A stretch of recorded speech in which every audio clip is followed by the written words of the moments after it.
Here we go សួស្តីអ្នកទាំងអស់គ្នាថ្ងៃនេះយើងនឹងមកសូនរូបជាអក្សរ C ជាមួយគ្នា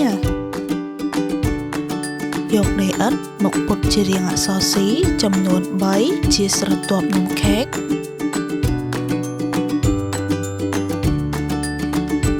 រួចយើងធ្វើគ្រីមពណ៌សដាក់លើនំ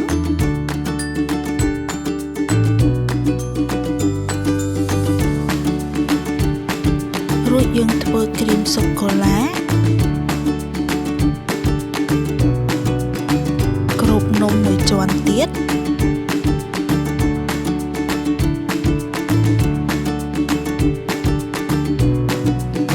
ដាក់ស្ប្រេជាការស្រេច Alpha C cake បន្ទាប់មកទៀតយើងធ្វើអក្សរ C តូចម្ដងយកដីឥដ្ឋមកពុតជារាងអក្សរ C តូចរួចយើងធ្វើត្រចៀក